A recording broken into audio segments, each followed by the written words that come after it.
The leader in talk radio. K98 Talk is expanding its lineup for 2015. This means we are expanding our advertising base. Whether you're a startup trying to push through to the next level or an established business trying to supplement your advertising budget, web-based advertising is a solid investment. Thanks to Talk's newest partnership with TuneIn Radio and instant access to our sister station, K98 FM, we give you worldwide access at a reasonable cost. Interested parties should email us at sales@k98fm.com.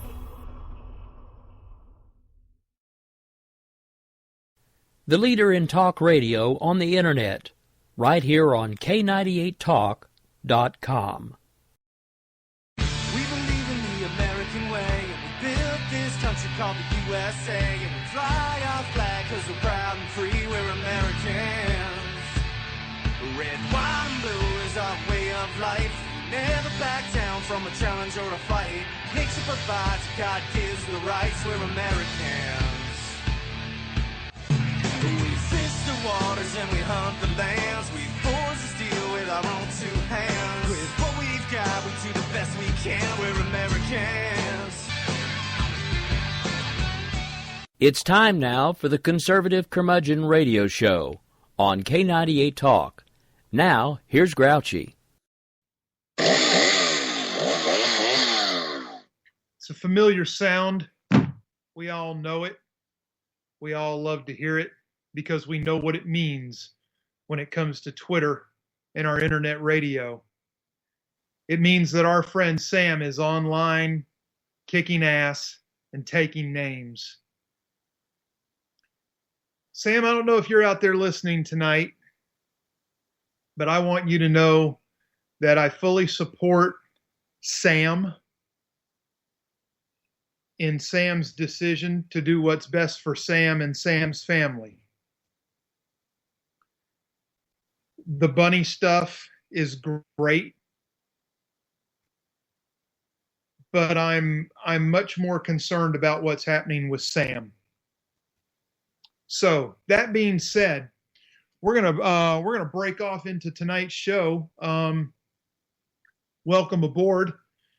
We're gonna start the show off tonight talking about cyberbullying, and if there's a little bit of an echo, I apologize for that. I am in a new studio that I am broadcasting from, and it is not finished yet, so it is bare walls and concrete floors right now. I am working to get that taken care of.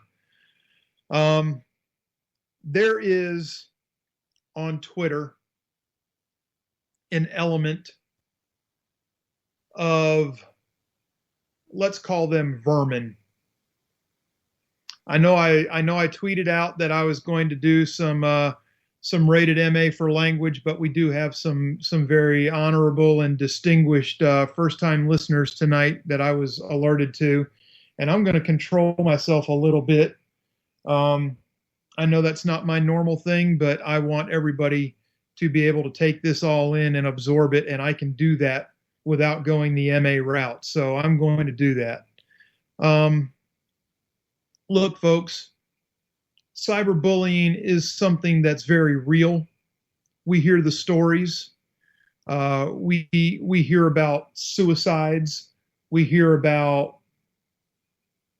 bullying that turns real in real life. The threats are absolutely ridiculous.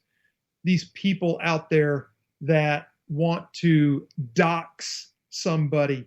And for those of you that aren't familiar with the term dox or doxing, it is when somebody basically digs into your life and finds out who you are, where you are, who your family members are, and then uses that information to either threaten, intimidate, try to scare you.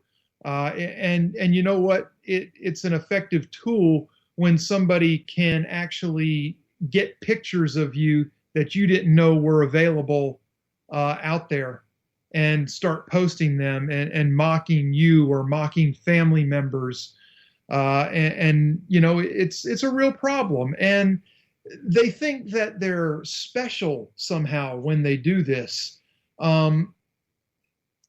Let me go on record by saying that if you're out there and you're doxing somebody, you are not displaying anything special. Okay? I have read the papers on how to dox. If I wanted to dox people, I could dox people. But what does it mean? What does it prove? It does nothing other than cause torment to the person that you're invading the privacy of.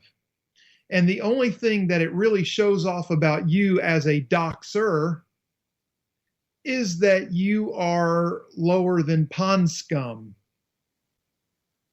You have no skills.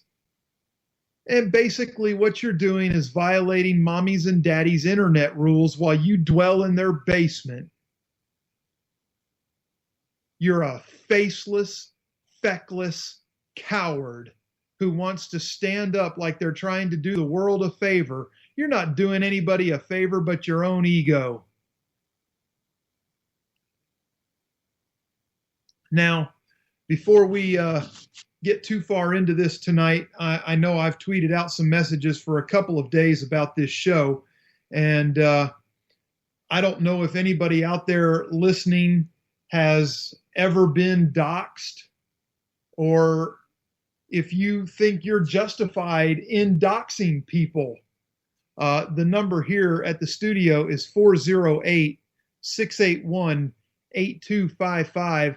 I'm sure I'm not the only one that would like to hear from you, to give your story of how you were doxed and what you did, if anything, or if you somehow think you can justify diving into somebody's life like this and exposing them in a way that makes you a bully and think that that's somehow justified. I'll bring you on the air. I'm not afraid. Come on, let's do it.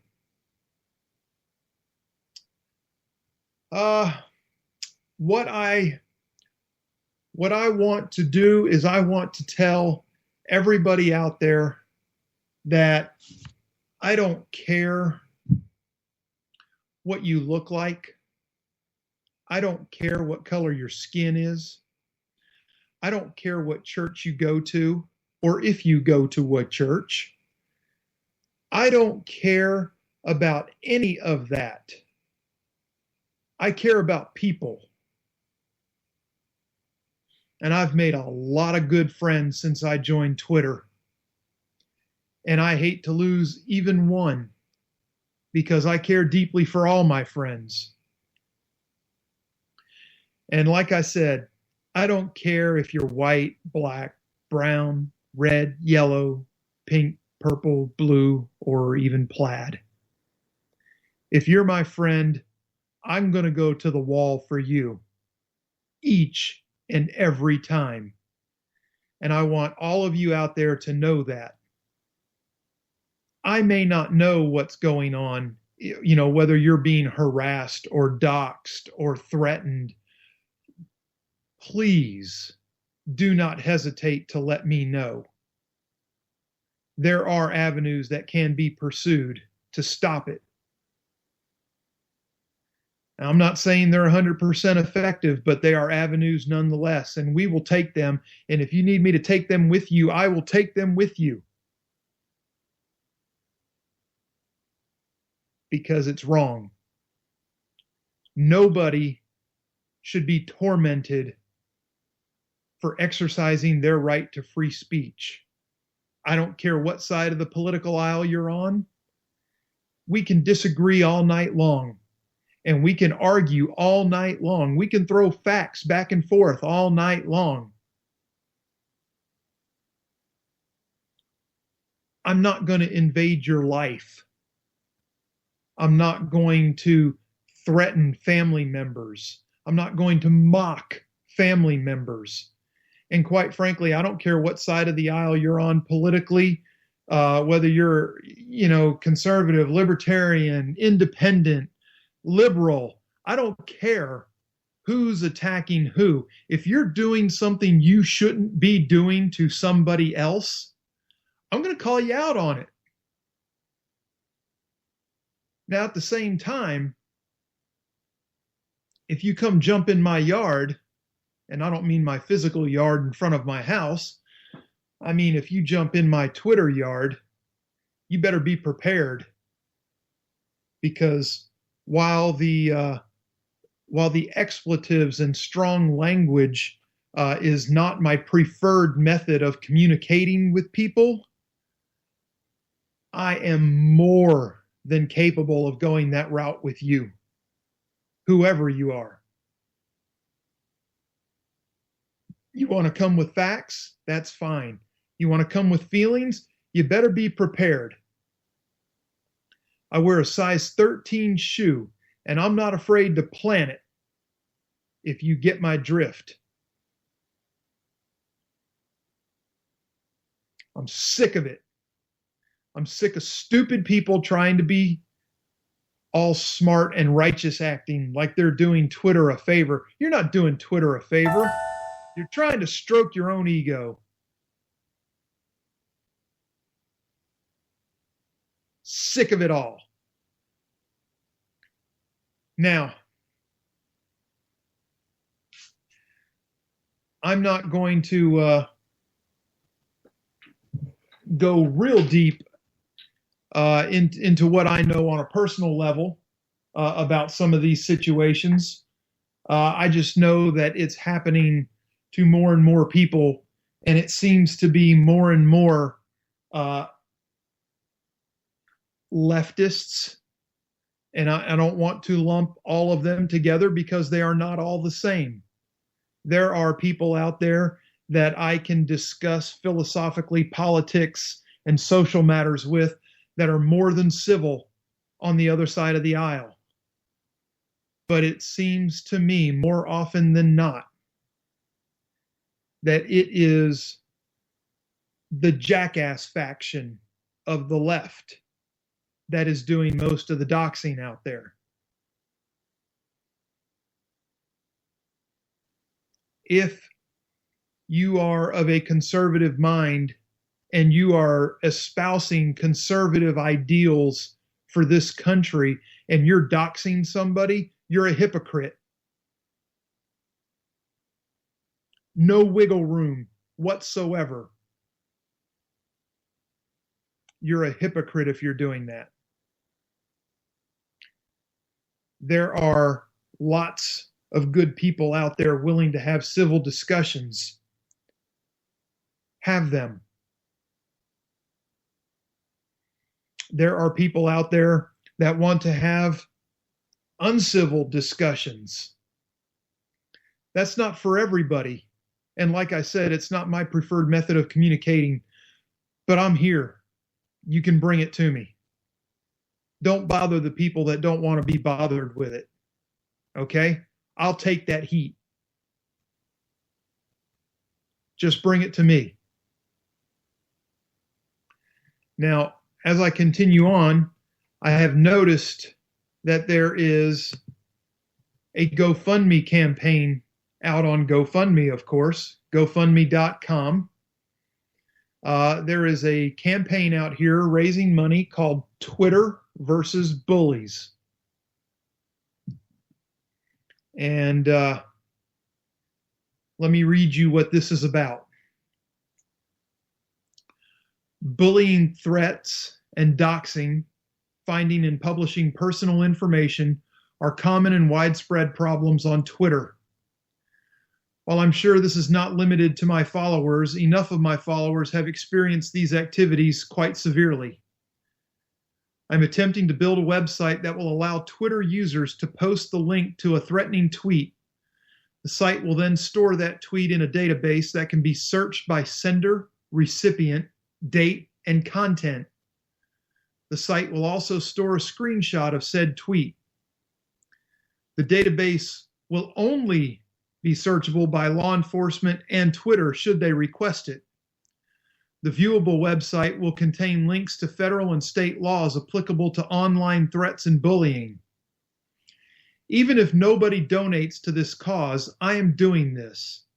I have already contacted some contractors to start developing the site. Contractors are not free, and neither is hosting and upkeep of said website. Again, I'm doing this regardless of how much money comes in. The $1,000 mark is completely arbitrary. That being said, any help that comes in is very much appreciated. Now, GoFundMe is a public site, and this particular GoFundMe fundraiser was started by Bill Morgan. His name and face are on the page. I'm not giving away any trade secrets here. I'm not exposing anybody. It's out there. And it was started yesterday or the day before, June 1st. I don't even know what the date is anymore. Bill Morgan, God bless you, sir. This is good work, people. And this is a very fine man who's going to be joining us in just a few more minutes on the program tonight to discuss an altogether different topic.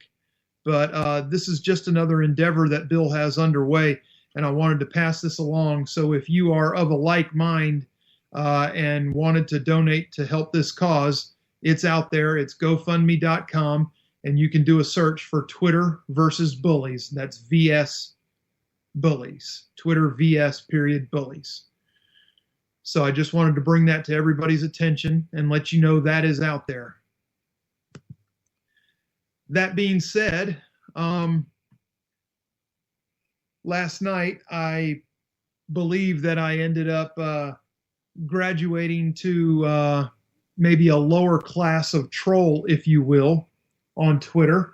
I received notification that I was placed on a couple of lists, not the least of which was a get suspended queue. Apparently, there is somebody out there that feels I'm worthy of being suspended from Twitter because they don't like what I'm saying. Let me tell you something, Doxter. I don't care if you like what I'm saying. And Doxter is his name. You can find him out there. It's not that hard. Maybe 100 or 200 of his followers, they think he walks on water or something. I've got news for you. The water he walks on is at the water treatment facility because he's just a big turd in the toilet bowl of life waiting to be flushed. If anything I'm saying on Twitter bothers you so bad that you need to work at getting me suspended, I suggest you get outside and get some fresh air. Because quite frankly, your life doesn't sound like it's worth living.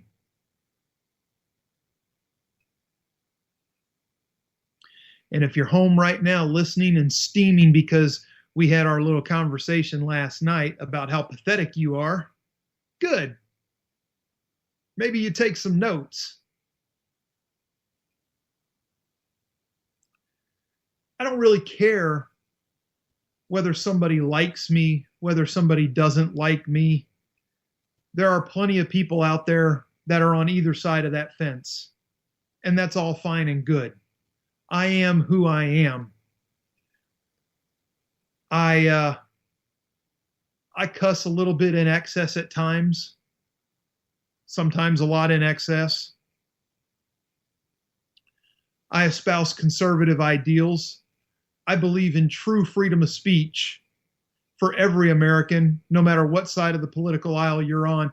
And that, my friend, means that you walk up to a microphone and you get your time to say your piece.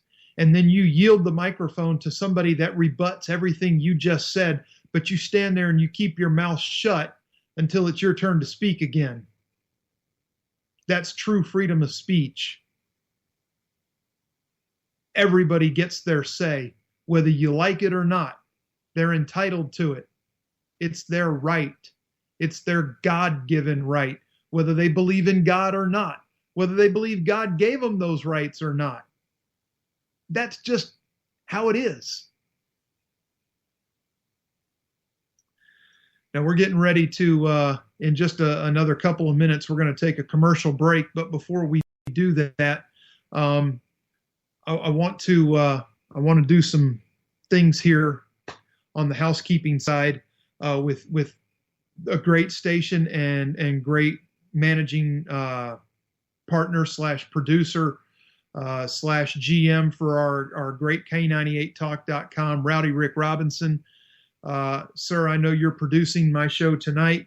You were unable to do yours. I know why. I don't have to go into that on air, but I want you to know that I know the tireless work that you put in doing for everybody that broadcasts on K98, and I want to thank you for it publicly right here on the air. While we're doing this, I want to remind people that every Monday night on K98 Talk, you can hear Real Serious Nonsense with artist Angie and Pointless Paul, followed by the Stafford Voice with Daniel Stafford. On Tuesday nights, you can hear The Right Angle with Bill and Leslie, followed by Game On with JD and Stacy. On Wednesday nights, you typically get America Off the Rails right before yours truly. And starting next week, I will be followed by Jason DeWilkins on According to Me. And then on Thursday nights, please tune in and welcome Red Nation Rising to K98talk.com. And they will also be followed by a second helping of Game On with JD and Stacy.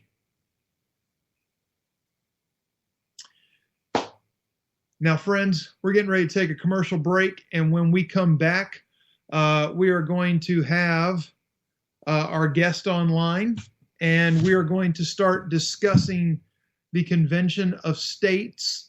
We're going to do the ins and outs, the whys, the why nots, the haves, the have-nots, and you name it. And I'm hoping that the discussion gets lively, and I'm hoping some people call in with some really good questions because, quite frankly, I can only think of two guests that have been interviewed by me that would be on this level, this tier of level and have the fountain of knowledge that we're about to have on the program. So as we, let me steer back out of here real quick. Bill, if you're out there, we're getting ready to head into commercial break. So as we do, go ahead and dial up and call in, sir. And ladies and gentlemen, we'll be back in just a couple of minutes to discuss the Convention of States. Stay tuned. Oh, but ain't that America? You and me, ain't that America? Something to see, baby. Ain't that America?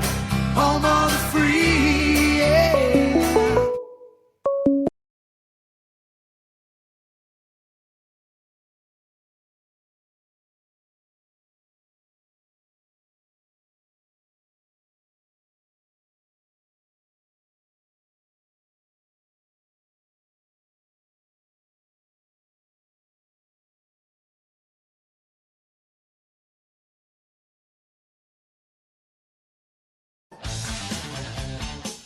The leader in talk radio on the internet, right here on K98talk.com.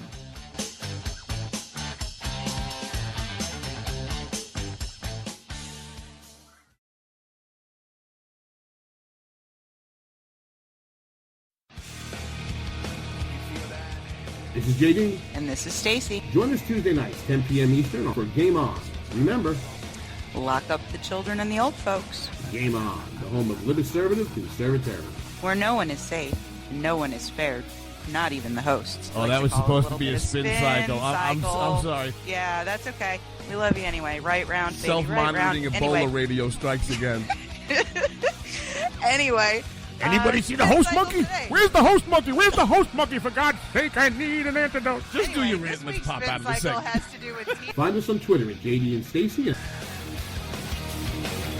You're listening to K98talk.com.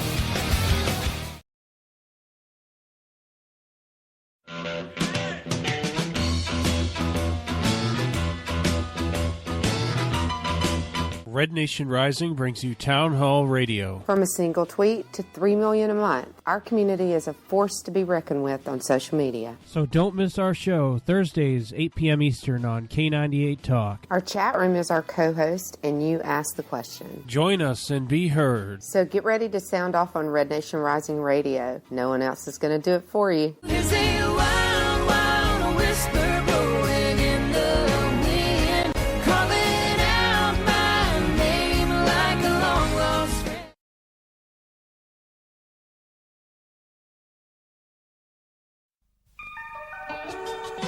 The staff of K98 Talk and the Spark Radio Network is proud to announce that our very own Rowdy Rick Robinson has been selected as one of the top conservative talk show hosts in the nation for his program America Off the Rail. Again, congratulations to Rowdy Rick Robinson for a job well done and another reason to stay connected to K98 Talk and the Spark Radio Network.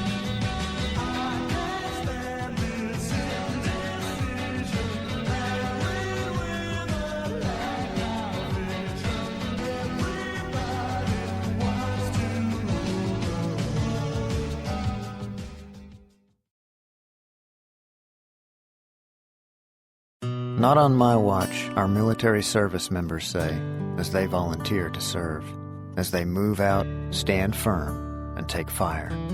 So not on our watch, we say, to the severely ill or injured veterans who can't get the care they deserve to live full and independent lives, even when there's no government funding, or a nursing home seems like the only option. We won't leave one warrior behind. Not on our watch. Join us at findwwp.org. Oh, but ain't that America? You and me, ain't that America? Something to see, baby. Ain't that America? Home of the free, yeah.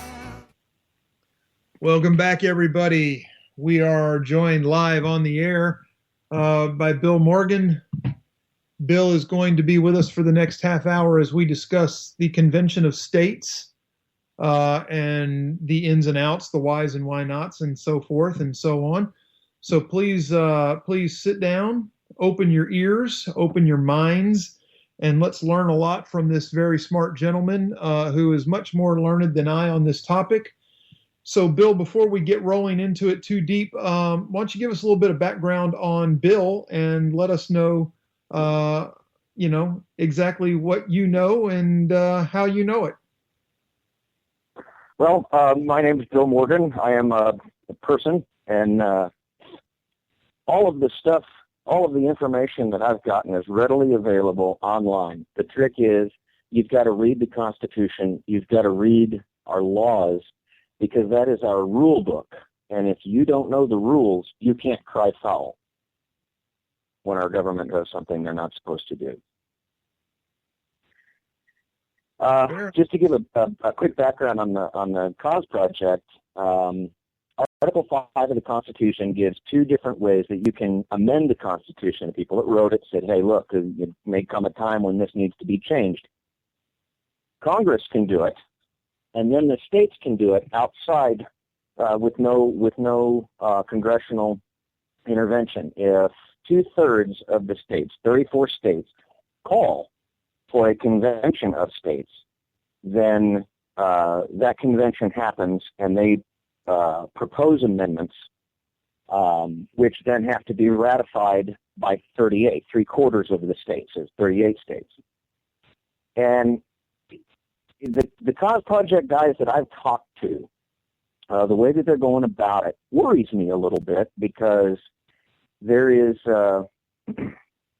our job, the volunteers, they say our job is to get it called, and then we leave it in the hands of the state legislatures. Well, forgive me, but raise your hand if your state legislature is not absolutely as corrupt as the federal government. Yeah, no hands going up, I'm sure. Yeah, I mean, so just to get, there's a couple of issues there, and a lot of them can be addressed by simply educating yourself. And then there's this other group that says if this is called, it couldn't be controlled. A convention could write its own rules. A convention could set its own agenda and be influenced by, people with a lot of money. They could choose a new ratification process. And there is a lot of things. But there's also people out there that say the only time this has ever been done was the Philadelphia Convention in 1787, the one that actually came up with the Constitution. I've heard that Article 5 will keep a convention of states from exceeding their mandate. I've also heard that the Convention of the States in 1787, was a runaway convention, and that's what people are worried about. Is that the case? Well, sort of. The 1786, just to give you an idea of how this happened, all right? In 1786, Shays' Rebellion basically let the Continental Congress, because this is under the Articles of Confederation at this time. There's a Continental Congress and there is no Senate. There's 13 articles. Article 13 of the Articles of Confederation says that basically the Union shall be perpetual, nor shall any alteration be made unless it's agreed to in a Congress of the United States and confirmed by, and then that was unanimous. It had to be unanimous. So they do this thing. They called it the Grand Committee, and on September 11th of 1786, the Annapolis Convention was held. Only 5 states decided to even send delegates, and they were sent with a list of articles to add to the Articles of Confederation. That didn't work, and they come back and they said, look, we need to have another convention to devise such further provisions as shall appear to them necessary to render the Constitution of the federal government adequate. Again, talking about the Articles of Confederation. Now, that's the mandate. That was the Annapolis Convention resolution. And then in 21 February 1787, Continental Congress said, yes, do that. That's your mandate. You are authorized to suggest any changes to the Articles of Confederation that you think necessary to make it adequate. So they got there, and the first thing that they did, and this is one thing that won't happen today. Nobody had allowed this to happen today. The Philadelphia Convention came in, they locked their doors, they barred the windows, and they swore themselves to secrecy. They then proceeded to write the Constitution in place of the Articles of Confederation. And there were some dissenters. There were some people that said, no, we're not supposed to be doing this. We're supposed to be just adding to the Articles of Confederation. William Patterson was among the most vocal of this. But they did it. They did exceed their mandate. Now, on the other hand, they handed the Constitution to the Continental Congress and said, this is our recommendation. And the Continental Congress unanimously approved it and sent it to the state. The states also, eventually, all 13 of them, ratified it. So did they exceed their mandate? Yes. Was it a runaway convention? Sort of. They met the ratification requirements listed in the Articles of Confederation. The problem that I have with the Cause Project today is there is no Annapolis Convention resolution. There's no mandate for what is going to be proposed. There are a couple of ideas. So it's important to note, real quick, ratification requirements, they did make them less stringent in the Constitution than they were for the Articles of Confederation. You can also get ratification by the states that's not done by the state legislatures. They can say, in order for ratification of the states, you have to popularly elect in your state people to do a ratification convention. And if 38 of those happen, Cause Project goes through. Gotcha. Okay. So, very powerful thing, the Convention of States. But, and there's some danger to it. Anytime you have an explosive like this, you have to be careful with it, and you have to respect it, and you have to do it right. On the other hand, is it time? Has our federal government gotten so far out of control that we need a nuke? Maybe. Maybe. We haven't practiced true conservatism in the federal government since Reagan was in office. Well, it'd be nice to try it again, but maybe we do need to nuke the system. Well, believe it or not, the Constitution and the Convention of States is not a Democratic or Republican issue. This is a purely constitutional issue. Oh, absolutely. I'll give you an example. Freedom of religion, the First Amendment, right? It says Congress shall make no law. Absolutely. About the establishment of a religion or pre-practice thereof. Okay. Now, the Democrats generally say that means nothing. No religion in government at all. And the Republicans generally feel that, okay, anything's allowed. If you want, on the courthouse steps, you can put the manger and the Buddha and whoever you want, and we keep bouncing back and forth. So constitutionally speaking, all is okay, none is okay. It's when you start picking and choosing which ones are okay that you get away from the Constitution. Absolutely. At least it's not a Republican or Democrat thing. It's a Constitution thing, and we have, in many cases, a Constitution that has been loopholed. It's kind of like when you tell your kids, "We'll get you some ice cream if you clean your room," and then 3 months later they want ice cream because they cleaned their room. And we don't let our kids get away with that. Why would we let our senators and representatives get away with it? Right. So Bill, let me ask you, as of right now, I know that 34 state legislatures have to pass the bill that they call an application for calling for the Convention of States. Are you aware of how many have actually done that yet? At last count, I believe 4 or 5 have. But to give you an example that illustrates my point about the state convention or the state legislatures being corrupt, yeah, one of the major reasons, because there was a big push in my state of Missouri to get this passed and called, and it kind of got overshadowed and pushed off till the next one because I think it was the speaker was caught sexting, and there was a huge scandal about that. So by all means, that's so much more important. Say again? I said, by all means, that's so much more important, right? Well, yeah. Don't worry about running the state. Don't worry about running the government. Don't worry about doing the job that the people elected you to do. And that's part of the problem. So, and there are some concerns. We call a convention of states.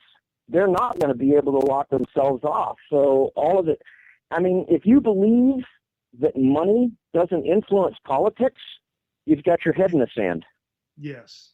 And if you believe that the people who are spending money to influence politics wouldn't spend that same money to influence a convention of states, you've got your head in the sand. Now, Bill, I did do some reading. I know you sent me some homework to do, and trust me, I did my reading. I remember reading that if a convention is called, that states are free to develop their own selection process for choosing their delegates. Yes. Now, when it says states are free to develop their own process, who in the state are we talking about? Are we talking about the legislature is going to determine that, or are we talking about the people determining that? As far as I'm aware, that's undefined. Yeah, that I could see becoming a problem, maybe. Well, and there's another thing that's okay. I have been looking, and I've got to give a shout out to Dr. Warner Winborn of Hamden Sydney University. He and I met in Iraq. He was a firefighter at the same time I was. And he is actually a professor out there, and he is my go-to guy. When I was looking for the mandate, I got to the Annapolis Convention and said, okay, this is the request for the mandate, and he helped me actually find some of this stuff. So, but he and I were both looking, and I asked him about this. There is no judicial oversight. There is no body, no governmental body that would have legal purview over such a convention. So how does this stuff get defined? When you say gets defined, what are we talking about defining? This is how it would have to get defined, okay? The Cause Project volunteers, okay, the people that are pushing for this, we have a lot more homework to do. We get to determine that, okay? When we send these bills up to get voted on, it needs to have that defined in it. How are people going to be selected to be delegates? Are the legislature going to decide? Will it be popular vote? And that's something that will, each bill will have to contain in it. Okay. I mean, the Cause Project is made up of largely we the people, right? As it should be. But when we push that, we need to push it specifically and well-defined proposals. So when we send our delegates, who do we want to send? Do we want to send people that are in state legislature, or do we want to send people we elect? No. I would much rather have a voice in choosing who would go to represent my state, as I would think most people would. I mean, I can't imagine why you would want to just leave that up to your state legislature to decide who would go. Well, I would agree with you. Now, another thing to keep in mind, the state when the Continental Congress voted unanimously to accept the Constitution, that was tantamount to committing suicide. The Continental Congress would then cease to be. Okay? Right. These guys found themselves out of a job, but all of these people said,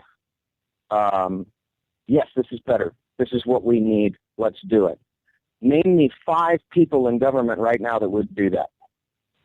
I can't name you 5 people in government right now that would be willing to either sponsor or vote for a law or rule that would strengthen the Constitution, let alone that.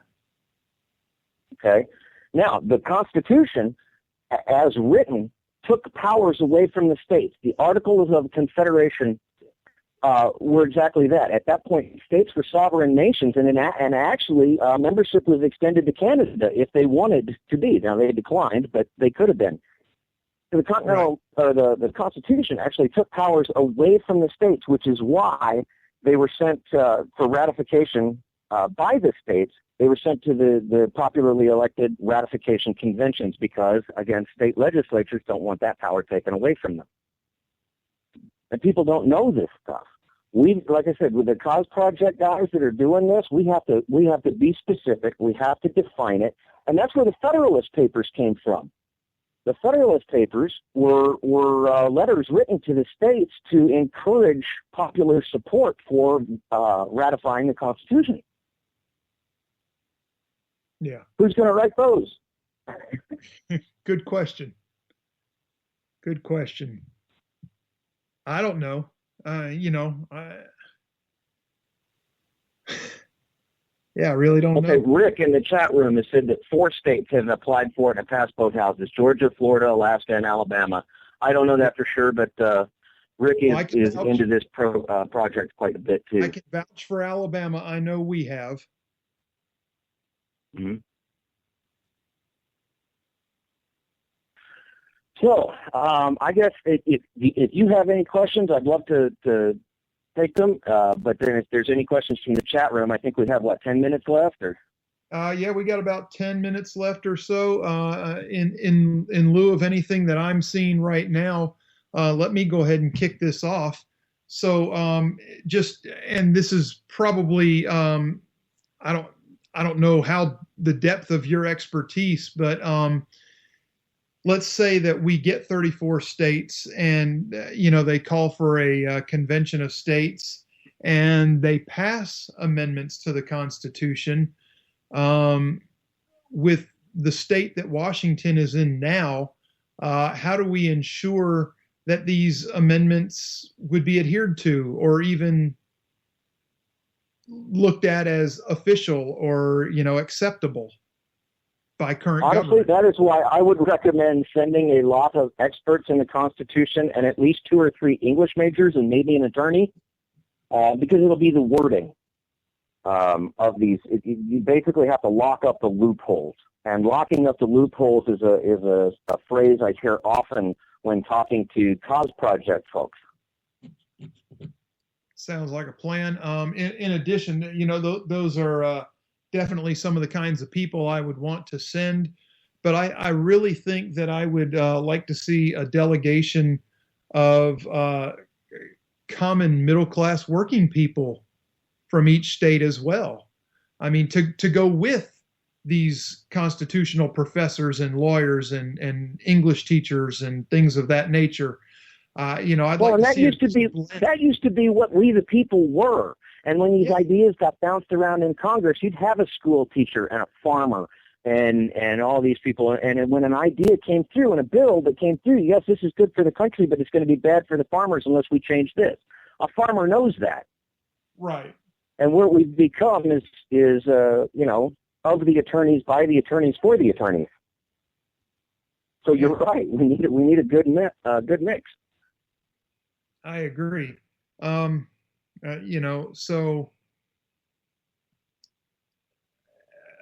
Let's see. The naysayers. Yep. Naysayers. Here we go. They think that it's very likely that a number of states are going to consider calling for these resolutions for a convention. Let's see. Proponents of the resolutions claim that 24 of the 34 states required to call a constitutional convention have already passed such resolutions. I don't think that's accurate, but maybe on some level, but not officially done yet. Well, it may have introduced it. It may have passed one of two houses. Right. I'm not for sure. There's a movement underway, and as normal with any of these things, you've got a large portion of the population that's simply unaware of it. And then you have people that are for it and people that are against it. I'm one of those people that's not really for it or against it. I think it needs to be, I think the Cause Project has more work to do. I would tend to agree to make with things that. more specific and more well-defined. I'm looking at some of the literature from the against standpoint. They're claiming that the convention could write its own rules because the Constitution provides no guidance on ground rules for a convention. I believe you covered that with the Annapolis Convention and setting down, what was going to be discussed. The proponents for Cause Project say that Article 5 will. Now, Article 5 says a lot of things can't be changed before 1808, but we're after that. Basically, the only thing Article 5 says that a convention of states or Congress can't amend is the equal representation of each state in Congress and the Senate. Now, yes, as it stands, if you just send them up there, they could write their own rules. However, keep in mind that 38 states are going to have to ratify this. Yes. So if you write your own rules and you say everybody's got to wear clown suits on Friday, there's not going to be 38 states that ratify that. Right. Well, real quick, while we still have a few minutes left on the clock here, folks, if you want to call in, the number is 408-681-8255. That's 408-681-8255. We'd be glad to field your questions. Bill is a fountain of knowledge on this topic, obviously. We're here for you. Let it ring. So, Bill, what do we need to actually guard against should a convention be called? Honestly, I think the biggest thing we need to guard against is the ability of existing government to influence the process of making things better, and the ability of the money groups, the lobbyists and stuff like that, also to impact this process. This needs to be a process to fix the government, not to fix it for us or for because we have billions of dollars. We want you to do this. That's just going to make it worse. And in writing how how this is going to go about, how we're going to pick our delegates, whether we're going to do a state legislature, ratification by state legislature, or by popular vote to get a ratification convention in each state. That kind of thing needs to be proposed at the outset, on the onset. What are our goals? What amendments are we looking for? What specifically are we going to try to do? And that's how you get it locked down. Just simply calling it and leaving it up to the state legislatures from there, I think, is a mistake. Oh yeah, definitely. I couldn't agree more with that statement. This movement needs to be as much we the people as possible from beginning to end. I like the sound of that. I'm all about some we the people and the freedom that is guaranteed us. And this, folks, is one of those freedoms that's guaranteed to us. Just like Bill explained, this is a right, basically, that the states have available to them. And they can take advantage of it and tell the federal government we've had enough. Now, we do have to go through the state legislatures in order to call it. We do not have to go through them in order to ratify it. We do need 38 states to ratify it, but that can be ratification conventions.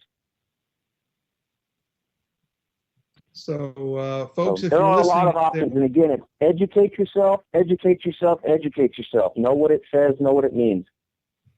That's great advice, not just on this, but on any topic. Heaven Sarcasm asks, can a convention of states be called if there's economic and national pandemonium? A convention of states can be called for whatever reason 34 states deem necessary to call it. Yes, there's nothing Congress can do to stop that. As a matter of fact, Shays' Rebellion was because of the American Revolutionary War. The soldiers were being paid in IOUs, and they were starting to revolt, and the Continental Congress couldn't pay them because of the states were. So a lot of the amended articles were financial in nature. So that's a very good question. That's precisely what got the ball rolling the first time around. I like it. We got anything else coming from the chat room? 38 state legislators or 38 ratifying conventions, or it could be a combination of both. As long as it's one of the two and 38 states ratify, that puts it into effect. So yes, Rick Below is definitely correct on that point. There we go. Well, all right. Anything else coming in from the chat room? Because I'm not able to see it right now. Not that I can see. Rick has got some awesome articles that I will be reading and links to them. And he's got some interesting facts. 26 times the state legislators were used to ratify. 21st Amendment was sent to ratifying conventions. 21st Amendment was the one that took away the power to prohibit alcohol from the United States. So, yeah, that would have been a ratifying convention. There you go. All right. Well, we are getting tight on time here. So, Bill, tell everybody that doesn't know you already where we can find you out there in the Twitterverse or Facebook or wherever else you want us to find you. I am at COL_obvious, Colonel Obvious, and they can find me if they want to find me. I mean, my opinion is the same as anybody else's opinion. It holds exactly as much weight. It can be just exactly as useless. Well, it can also be filled with the fountain of knowledge that we've enjoyed here tonight, too. I know I've enjoyed it anyway. I've learned a lot. Want to thank you for coming on, Bill, and for sharing your time and knowledge with us.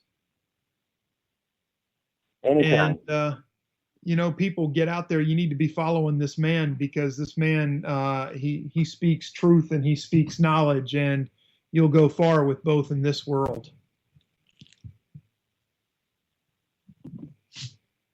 So, as we wrap up, I appreciate it. It's my first time on internet radio, so I was a little nervous, but hey, that's okay, Bill. You did a fantastic job. Again, thank you for coming on. I'm going to wrap this up here and tell everybody to stay tuned. I believe we are running a best of for Unapologetically Bunny tonight. Jason will be on after that with According to Me. Again, tomorrow night, new powerhouse Thursday night on K98 with Red Nation Rising and Game On with JD and Stacy. Don't miss it. And I hope you come back next Wednesday night for another dose of yours truly.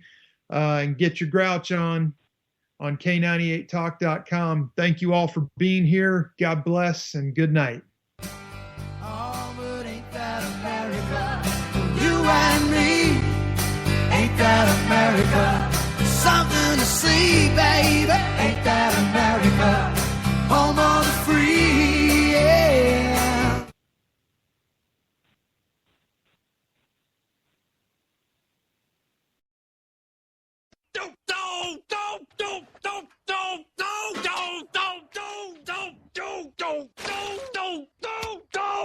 Screw you guys.